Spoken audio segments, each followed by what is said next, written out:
ದ್ವಾರಕಾದಲ್ಲಿ ಪವಾಡ ನಡೆದಿದೆ. ಗೋಮತಿ ನದಿಯಲ್ಲಿ ದೇವರ ಮೀನು ಪ್ರತ್ಯಕ್ಷವಾಗಿದೆ.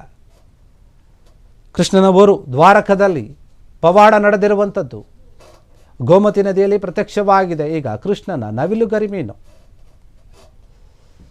ಶ್ರೀಕೃಷ್ಣನ ನಗರಿ ದ್ವಾರಕೆಯಲ್ಲಿ ಭಕ್ತರನ್ನ ಬೆರಗುಗೊಳಿಸುತ್ತಾ ಇದೆ ಈ ಒಂದು ಮೀನು. ವಿಶಿಷ್ಟವಾದಂತಹ ಜಲಚರ ಮೀನಿನ ಬಾಲದಲ್ಲಿ ಕೃಷ್ಣನ ಹಣೆಯ ಮೇಲಿರುವಂತಹ ಒಂದು ನವಿಲುಗರಿ ಇದೆ. ಗೋಮತಿ ಘಾಟ್ನಲ್ಲಿ ಕಾಣಿಸಿಕೊಂಡಂತಹ ಈ ಅಪರೂಪದ ಮೀನೇನಿದೆ ಎಲ್ಲರನ್ನೂ ಕೂಡ ಅಚ್ಚರಿಗೊಳಿಸ್ತಾ ಇದೆ. ಈ ವಿಡಿಯೋ ಈಗ ಸೋಷಿಯಲ್ ಮೀಡಿಯಾದಲ್ಲಿ ಫುಲ್ ಟ್ರೆಂಡಿಂಗ್ ಆಗ್ತಾ ಇದೆ. ಮಂದ ಹಸಿರು, ನೀಲಿ ಮತ್ತು ಕಂದು ಬಣ್ಣದ ಮಿಶ್ರಿತ ಗರಿ ಇದೆ. ಇದಕ್ಕೆ ಫ್ಯಾನ್ನಂತೆ ಬಿಚ್ಚಿಕೊಂಡಂತಹ ಮನೋಹರ ಕೆಲವೊಂದು ರೋಮಾಂಚನ ದೃಶ್ಯಗಳು. ಇದು ಸೂಜಿ ಮೀನು ಅಂತ ಕೆಲವರು ಹೇಳ್ತಾರೆ, ನಿಡಲ್ ಫಿಶ್ ಅಂತ ಕೆಲವರು ಕರೀತಾರಂತೆ. ಇಷ್ಟು ವರ್ಣರಂಜಿತ ಬಾಲ ಇರುವಂತಹ ಅತ್ಯಂತ ಅಪರೂಪದ ಮೀನಿದು. ಸಾಕಷ್ಟು ಜನ ನೋಡಿರಲ್ಲ ಇದನ್ನು. ಪರಿಸರದ ರೂಪಾಂತರದಿಂದ ಇಂತಹ ವಿಶಿಷ್ಟ ಜೀವಿಗಳು ಪ್ರತ್ಯಕ್ಷ ಆಗ್ತಾ ಇವೆ. ಪುರಾಣದ ನಂಬಿಕೆ, ಸಮುದ್ರದ ಜೀವಶಾಸ್ತ್ರದ ನಡುವಿನ ಅದ್ಭುತ ಕ್ಷಣ ಇದು. ಸಮುದ್ರದ ಲವಣಾಂಶದ ಬದಲಾವಣೆಯಿಂದ ತೀರಕ್ಕೆ ಬಂದಂತಹ ಈ ಸಮುದ್ರ ಜೀವಿ ಏನಿದೆ ಎಲ್ಲರನ್ನು ಕೂಡ ಆಶ್ಚರ್ಯಗೊಳಿಸ್ತಾ ಇದೆ. ಈ ಮೀನನ್ನು ನೋಡಿದಾಗ ಎಂಥವರು ಕೂಡ ಇಂತಹ ಮೀನುಗಳು ಕೂಡ ಇರುತ್ತಾ? ಯಾಕಂದರೆ ಈ ರೀತಿಯಾಗಿ ನವಿಲುಗರಿ ಇರುವಂತಹ ಮೀನನ್ನು ಯಾರೂ ಕೂಡ ನೋಡಿರೋಕ್ಕೆ ಸಾಧ್ಯ ಇಲ್ಲ. ನೀವು ಗಮನಿಸ್ತಾ ಇದ್ದೀರಿ ಆ ಮೀನು ಎಷ್ಟು ಉದ್ದ ಇದೆ. ಆ ಹಿಂದೆ ಇರುವಂತಹ ಬಾಲ ನಾವು ಸಡನ್ನಾಗಿ ನೋಡಿದಾಗ ಅದು ನವಿಲುಗರಿ ಅಂತಾನೆ ಅನಿಸುತ್ತೆ.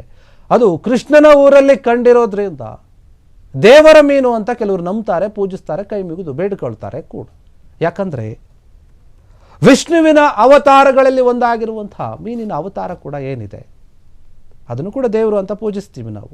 ಹೀಗಿರುವಾಗ ಕೃಷ್ಣನ ತಲೆಯ ಮೇಲಿರುವಂತಹ ನವಿಲುಗರಿ ಏನಿರುತ್ತೆ ಅದು ಕೂಡ ದೇವರ ಸ್ವರೂಪ. ಆ ನವಿಲುಗರಿಗೆ ತುಂಬ ದೊಡ್ಡ ಮಟ್ಟದ ಶಕ್ತಿ ಕೂಡ ಇರುತ್ತೆ.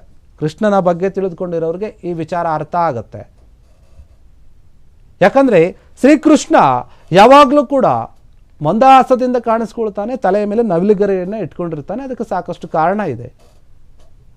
ನಾವು ಪುರಾಣಗಳಲ್ಲಿ ಏನು ಉಲ್ಲೇಖ ಆಗಿರುವಂತಹ ವಿಚಾರಗಳನ್ನು ಗಮನಿಸಿದಾಗ ಕೃಷ್ಣನ ಒಂದೊಂದು ವಸ್ತುಗಳಿಗೂ ಕೂಡ ಒಂದೊಂದು ಶಕ್ತಿ ಇರುತ್ತೆ. ಅದೇ ರೀತಿಯಾಗಿ ಈ ನವಿಲುಗರಿಗೂ ಕೂಡ ಅಷ್ಟೇ. ಈಗ ದ್ವಾರಕದ ಒಂದು ಗೋಮತಿ ನದಿ ಏನಿದೆ ಅಲ್ಲಿ ಈ ದೇವರ ಮೀನು ಕಾಣಿಸ್ಕೊಂಡಿರೋದ್ರಿಂದ ಎಲ್ಲರೂ ಕೂಡ ಅಚ್ಚರಿಗೆ ಒಳಗಾಗ್ತಾ ಇದ್ದಾರೆ. ಕೆಲವೊಬ್ಬರು ವಿಜ್ಞಾನಿಗಳು ಮತ್ತು ಇದನ್ನು ರಿಯಾಲಿಟಿಯಲ್ಲಿಂದ ನೋಡುವಂಥ ಜನರು ಏನು ಮಾಡ್ತಾರೆ, ಇಲ್ಲ ಏನೋ ಒಂದು ಸಮುದ್ರದಲ್ಲಿ ಲವಣಾಂಶ ಅದು ಇದು ಏನಾದರೂ ಆಗಿರುತ್ತಲ್ಲ ಅದರಿಂದ ಬಂದಿರ್ಬೋದು ಅಂತ. ಮಂದ ಹಸಿರು ಬಣ್ಣ, ನೀಲಿ ಮತ್ತು ಕಂದು ಬಣ್ಣ ಮಿಶ್ರಿತವಾಗಿದೆ ಈ ಮೀನಿನಲ್ಲಿ. ಇದನ್ನು ಕೆಲವರು ಸೂಜಿ ಮೀನು ಅಂತ ಹೇಳ್ತಾರೆ, ನಿಡಲ್ ಫಿಶ್ ಅಂತ, ಆ ಕುಟುಂಬಕ್ಕೆ ಸೇರಿದ ಅಂತ ಹೇಳ್ತಾರೆ. ಇಷ್ಟು ವರ್ಣರಂಜಿತವಾದಂತಹ ಬಾಲವನ್ನು ಯಾವ ಮೀನಲ್ಲೂ ಕೂಡ ನೋಡೋಕೆ ಸಾಧ್ಯ. ಬೇರೆ ಬೇರೆ ಮೀನುಗಳು ತುಂಬ ದೊಡ್ಡ ದೊಡ್ಡ ಮೀನುಗಳು ಬರ್ತವೆ. ಹೀಗಾಗಿ ಇದ್ರ ಬಗ್ಗೆ ಸಾಕಷ್ಟು ಚರ್ಚೆ ಆಗ್ತಾ ಇದೆ. ಪರಿಸರ ರೂಪಾಂತರದಿಂದ ಇಂತಹ ವಿಶಿಷ್ಟ ಜೀವಿಗಳು ಪ್ರತ್ಯಕ್ಷ ಆಗಬಹುದು ಎನ್ನುವಂಥ ಮಾತು ಕೂಡ ಇದೆ. ಪುರಾಣ, ನಂಬಿಕೆ, ಸಮುದ್ರ ಜೀವಶಾಸ್ತ್ರದ ನಡುವಿನ ಒಂದು ಅದ್ಭುತ ಕ್ಷಣ ಇದು. ಎಲ್ಲರೂ ಕೂಡ ನೋಡಿ ಕಣ್ಕೊಂಡ್ಕೊಳ್ತಾ ಇದ್ದಾರೆ. ಇದನ್ನು ಪ್ರಶ್ನೆ ಮಾಡೋದಕ್ಕಿಂತ ಜಾಸ್ತಿ ಇಂತಹ ಮೀನು ನೋಡೇ ಇರಲಿಲ್ಲವ ಅಂತ ಹೇಳಿ ಆಶ್ಚರ್ಯಗೊಂಡು ಎಲ್ಲರೂ ಕೂಡ ಗಾಬರಿಯಿಂದ ನೋಡ್ತಾ ಇದ್ದಾರೆ. ಆ ಮೀನಿನ ಬಾಲವನ್ನು ಗಮನಿಸಿದಾಗ ನಮಗೆ ಒಂದು ರೀತಿಯಲ್ಲಿ ಏನೋ ರೋಮಾಂಚನಕಾರಿ ಆಗುತ್ತೆ, ಅದ್ಭುತ ಅಂತ ಅನಿಸುತ್ತೆ. ದೇವರ ರೂಪದಲ್ಲಿ ನೋಡಿದಾಗ ಹೌದು ನಿಜಕ್ಕೂ ಕೂಡ ಇರ್ಬೋದು, ದೇವರ ಪವಾಡ ಕೂಡ ಇರ್ಬೋದು. ಅದು ಬೇರೆ ಕಡೆ ಕೂಡ ಕಾಣಿಸ್ಕೊಳ್ಬೋದಾಗಿತ್ತಲ್ಲ, ಯಾಕೆ ಇದೇ ದ್ವಾರಕದಲ್ಲಿ ಕಾಣಿಸ್ಕೊಳ್ತು? ಆ ರೀತಿಯಾಗಿ ಕೂಡ ಯೋಚನೆ ಮಾಡ್ತಾರೆ. ಯಾಕಂದರೆ ಇದು ಕೃಷ್ಣನ ಊರು ಅಲ್ವಾ, ಅದಕ್ಕೋಸ್ಕರ ಅಂತ ಹೇಳಿ ಜನರು ನಂಬ್ತಾ ಇದ್ದಾರೆ. ಕ್ಷಣ ಕ್ಷಣದ ಸುದ್ದಿಗಳಿಗಾಗಿ ಫ್ರೀಡಂ ಟಿವಿ ಸಬ್ಸ್ಕ್ರೈಬ್ ಮಾಡಿ, ಲೈಕ್ ಮಾಡಿ ಹಾಗೂ ಫಾಲೋ ಮಾಡಿ. ಹೊಸ ಸುದ್ದಿಗಳ ನೋಟಿಫಿಕೇಶನ್ಗಾಗಿ ಬೆಲ್ ಐಕಾನ್ ಮೇಲೆ ಕ್ಲಿಕ್ ಮಾಡಿ.